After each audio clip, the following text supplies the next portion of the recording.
Good morning, everyone. Hope you are all doing well. Let me start by introducing myself. I am Rajesh D. Sangvi, and by profession I am a businessman, and I am also a human welfare worker for Isha Foundation of Sadhguru Jaggi Vasudev Ji. Today I am going to touch on a very sensitive and emotional subject, especially for me, something which makes me cry sometimes, having looking and observing these things which I am going to talk about. Yes, you guessed it right. I am talking about the most unfortunate citizens of India, our Bharat. Those are the beggars and the poorest of the poor people who are living on the streets or in the villages without any home or any protection, and those who are living by begging. So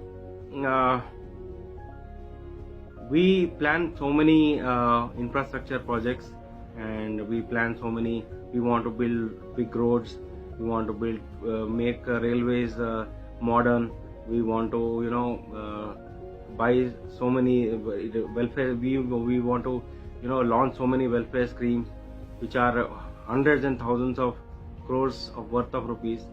But why haven't we paid attention to these people?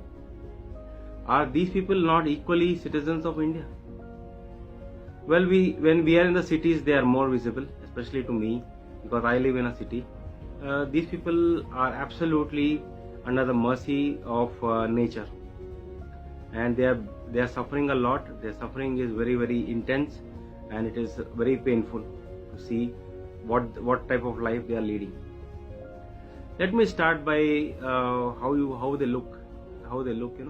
They don't have chappals, they don't have clothes, they are half naked, they don't have any food to eat or water to drink, and they don't have any medical facilities if they are ill.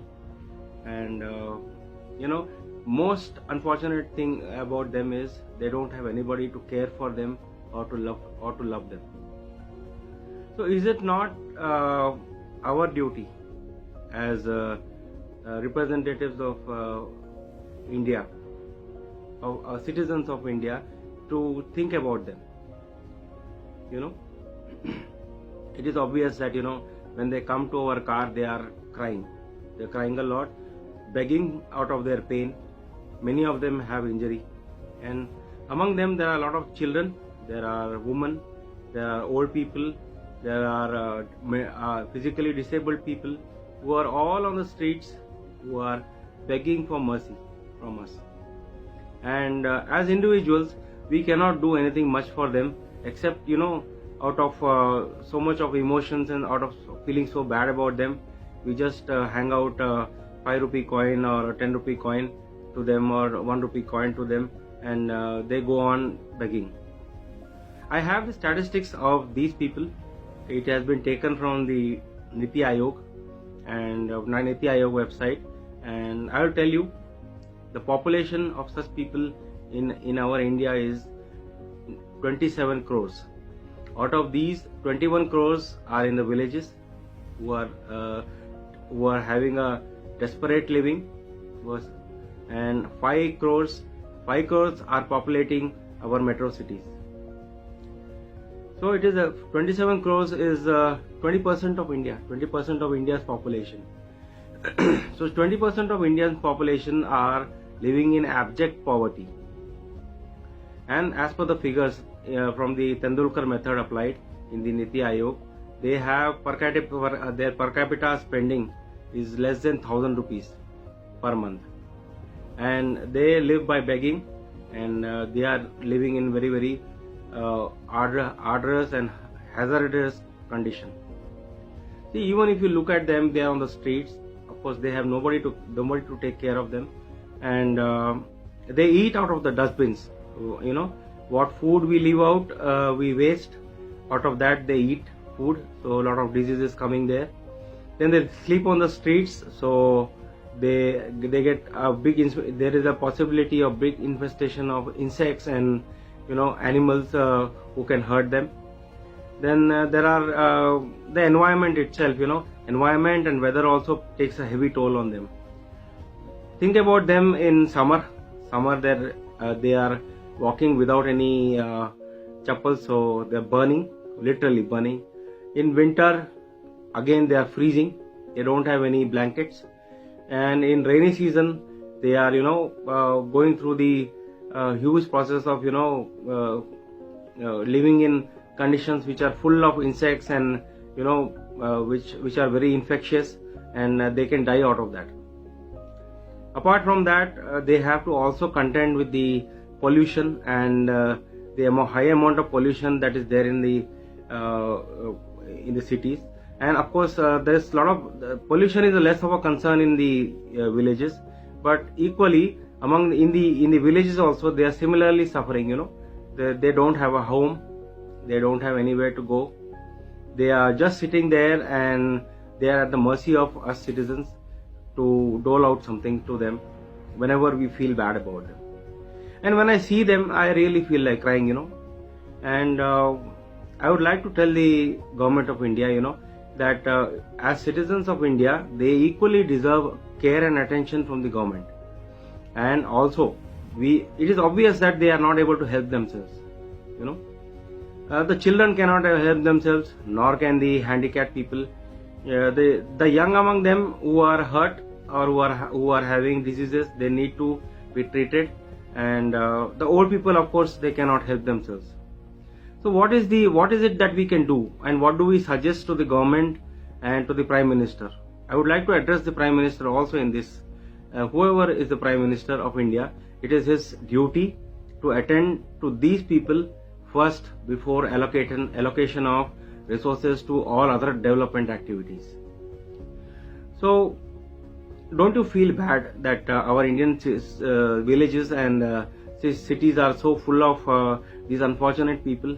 Don't you feel any love for them and caring for them? Well, I do, because I know I can feel the amount of suffering they are going through. I'm sure many of you also can feel that, but you are helpless. So where does the responsibility for this lie?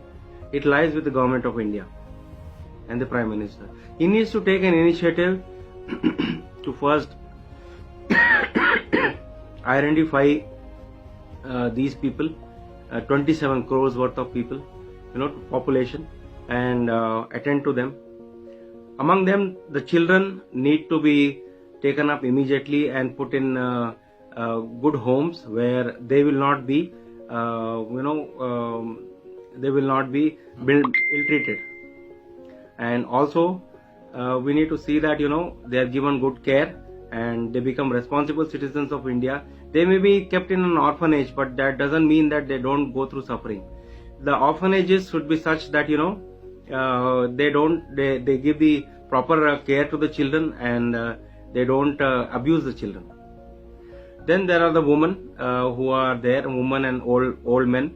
Those of the women who can be taught, or men also, who can be taught some skill to start living with their own efforts. They need to be taught some skill. They need to be given some access to employment in such a way created by the government for them to make a living and come out of this situation where they have to beg. And the old people who cannot help themselves and the handicapped, those who cannot help themselves and they cannot take care of themselves, we need to show a lot of love to them and caring to them, and we need to put them in proper homes of care. There are a lot of care homes where they can be accommodated. We as citizens of India, and the government of India, it is our duty to take care of these most unfortunate people in India.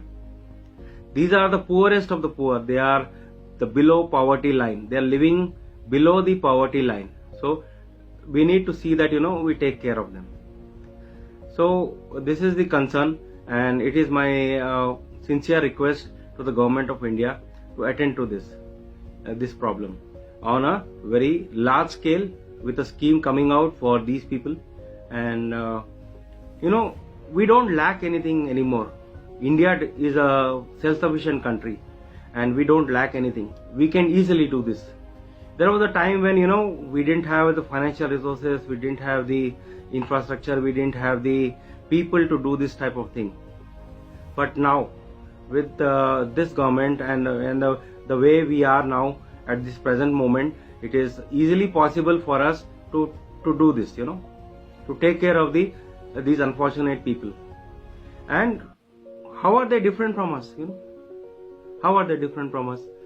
We are just lucky that we have employment and we have our own resources and all, and they don't have, and clearly they are not able to help themselves. So it becomes doubly our duty as on the part of the government as well as the citizens of India to look after them and give them relief from the suffering and pain which they are going through.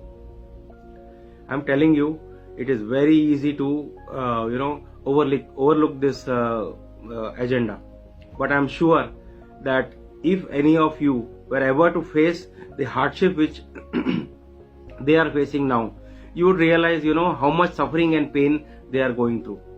When they come to beg you, are they not crying? They are crying, and they are crying for help for us to do something about them. They are not even able to express their agony. Then there's one more thing which bothers me. The way we treat them when they die. When they die, they are on the streets. Their dead bodies are left on the streets, and nobody bothers to give them a decent burial. The last rites are not done, and it is the duty of the municipality worker who comes in the morning and picks up these bodies and dumps them in the dump yard. So this is something which is intolerable as far as I can feel. They don't deserve a decent burial even after dying. First of all, we ignore them. And second, because of our ignoring them, they die, and it's a really very pathetic end to their life. And our India does not deserve this type of fate for the citizens of India. I'll tell you about so many countries, like Germany, Japan, UK, the entire Europe, or Saudi Arabia, the Arabian countries. There are many countries I can cite, Singapore or Malaysia, where you can see that there is no such class of people who are unattended and they are left to themselves on the streets. And you taking an example from them, we need to understand that we need to fulfill our duty. They need to be taken care of well, and these citizens need to be attended to immediately. And just like in those other countries where we find no such people, everybody is taken care of. There is no reason why we can't do the same thing. India is a great country now; it's economically very strong, and there is no reason why we can't do this.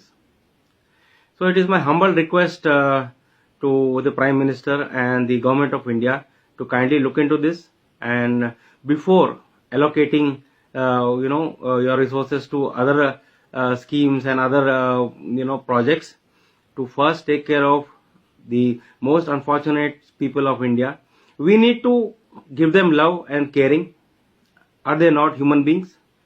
And they are human, just like us, they are human beings. So as human beings, would you not like some love and caring in your life? They have nobody to go to.